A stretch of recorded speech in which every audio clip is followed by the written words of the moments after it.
Hi there, Karen Flaherty from Living by Human Design. Hope you're doing well today. Today we're going to be talking about the gate 29, which is all about commitment. Okay, so we've got the Sun in gate 29, which started on August 17th, and it goes until August 22nd, overnight into the 23rd. And then the Earth is in gate 30, which is the gate of desire. So the gate 29 is commitment, and the gate 30 is desire. So we've got the 29 coming off the top of the sacral right here, and then we've got the 30 coming off the bottom of the solar plexus right here. And we start the week again with the channel 1-8 which is called inspiration, defined in the transits, and then it stays like that for a few days, and then by Saturday we're back to an undefined transit chart. And so it would just make a difference if you have any of these gates that match up with if you have any of the opposite gates matching up with any of these gates, that would make some definition in your chart. Otherwise, it's pretty clear sailing. Okay, so with the Sun in gate 29, it's called the gate of commitment, typically. It's also called the abysmal or perseverance in the original I Ching. And so this is all about making a commitment, sticking to it, and basically writing out the cycle of the commitment. It doesn't mean commitment forever. We'll get into that in a minute, but they call it, or the definition is the deep within the deep. Persistence, despite difficulties, has its inevitable rewards. So it's committing to something and then sticking with it. That's the perseverance part of it. The abysmal part of it is when you're in the abyss, when you're not sure which way to go, right? When you're not sure whether to make a commitment or not, or when you've made a commitment and you realize it's the wrong decision. That can be difficult. And actually, we do call this the gate of yes, because it is very easy to say yes when you've got this gate in your chart. No matter where it is in your chart, it's called the gate of yes for that reason, because it's just very easy. It's very hard to say no. The incarnation crosses this week are the cross of contagion, commitment, and diligence. And the gate 30 is called the gate of desire, or clinging fire, or feelings in the original I Ching. It's the freedom recognized as an illusion and limitation accepted as a fate. So this desire can come in a lot of different ways, as you can imagine. And you can see it as an illusion. You can see it as a limitation accepted as a fate, because you have this desire, you're not sure what to do with it. And it's kind of interesting, right? That commitment comes with the gate of desire, if you got it in your incarnation cross at all. The 29 is always kind of linked to the 30. And so, because basically they're on opposite sides of the I Ching, or all the gate charts, it's the opposite side. And so the 29 is always linked with the 30. And so the gate of commitment is always linked with the desire. And that desire might not always be something that you want to act on.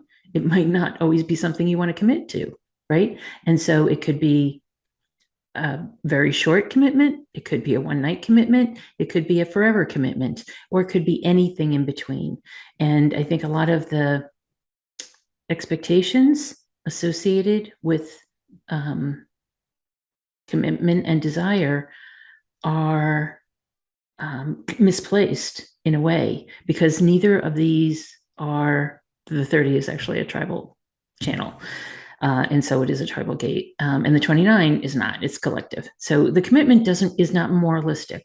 As Richard Rudd says, it's really without morals. It's a commitment or not. It's something you want to do or not. It's something based on the sacral decision, the gut decision to go ahead and do something or not.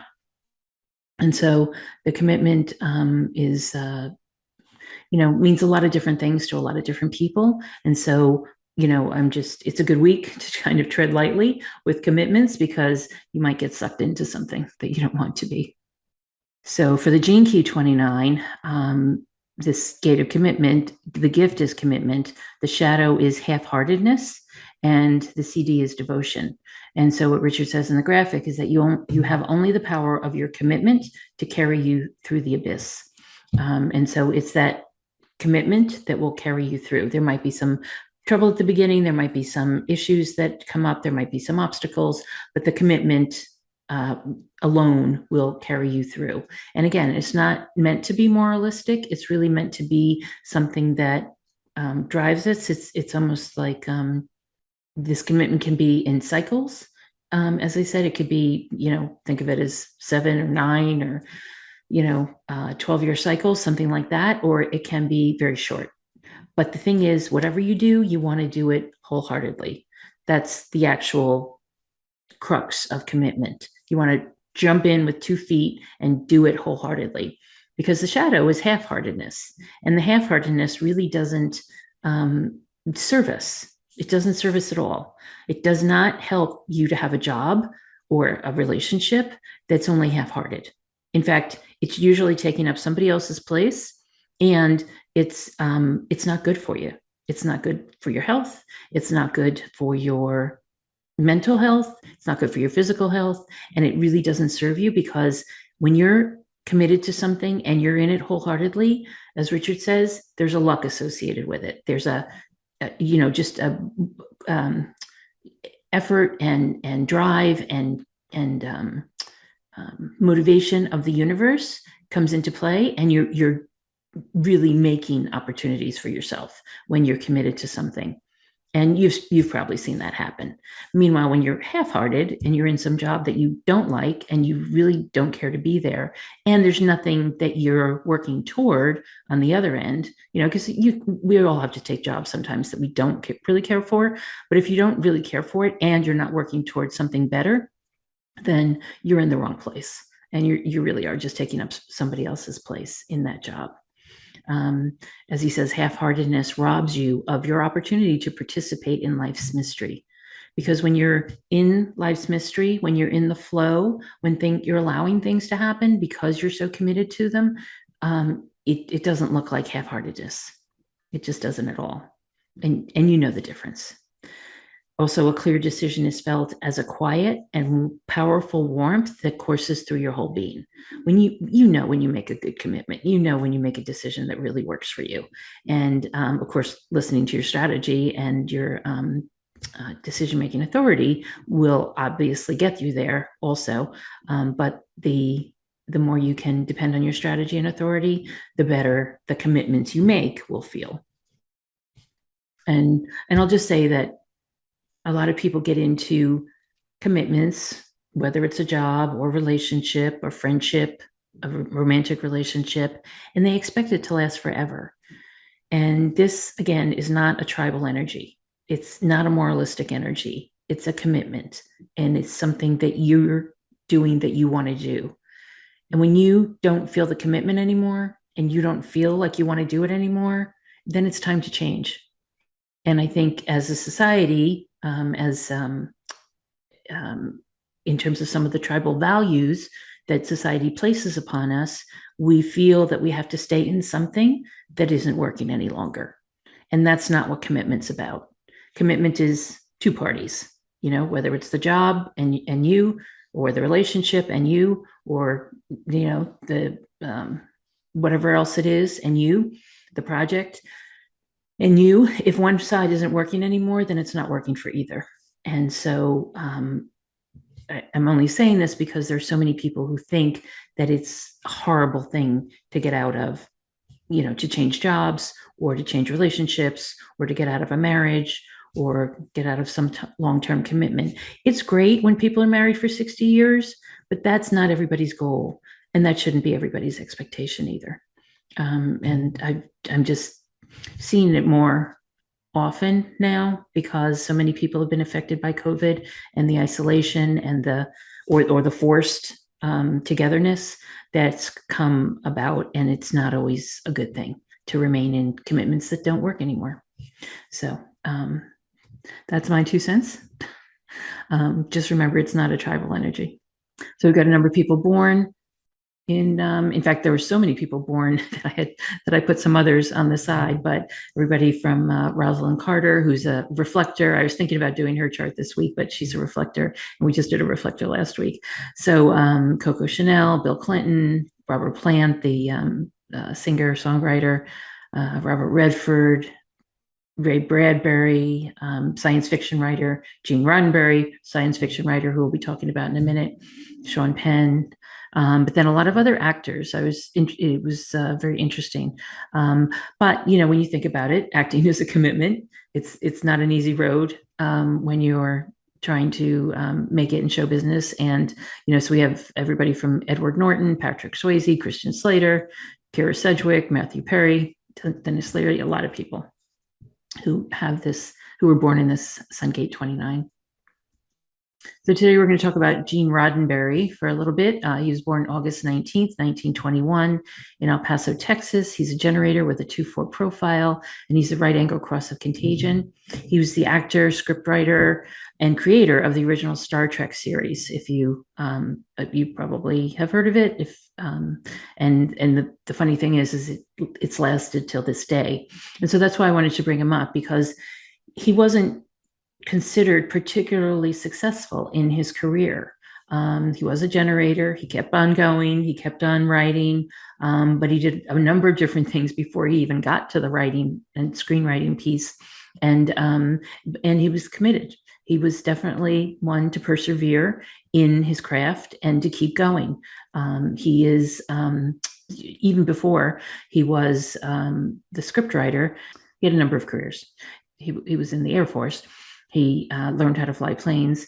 He was in a number of crashes and got a number of awards as a result of saving some people.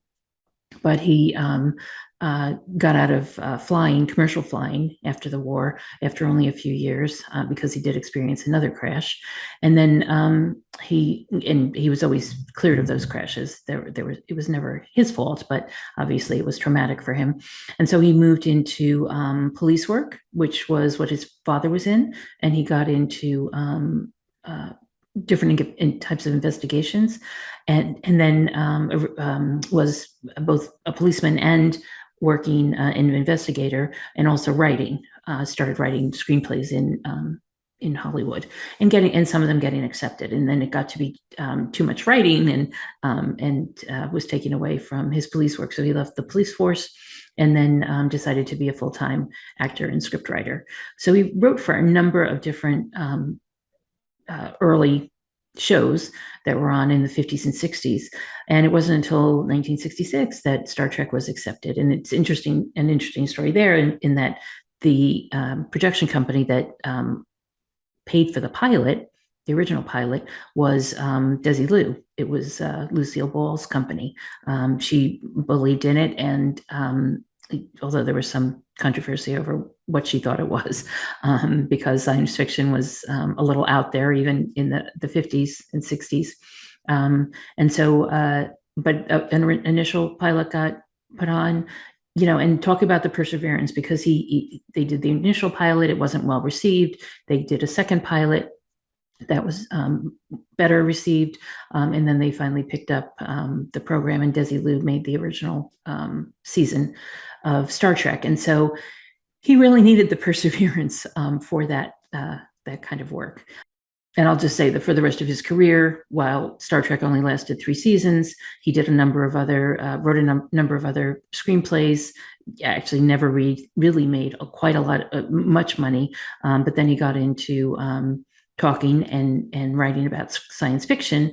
And he didn't start the Star Trek conventions, but he certainly was able to be part of the Star Trek conventions when Star Trek came back, and he was part of the production companies and consultant on it and things like that. So he created something. He saw it through. He was perseverant as he had perseverance as he was developing it, and then basically shepherding it through the decades after that. And Star Trek, as you probably know, is still having conventions today. And William Shatner I think he's 91 now, and George Takei are still appearing at them. So it's been a long-lived, so it's 60 years that Star Trek has been going pretty strong.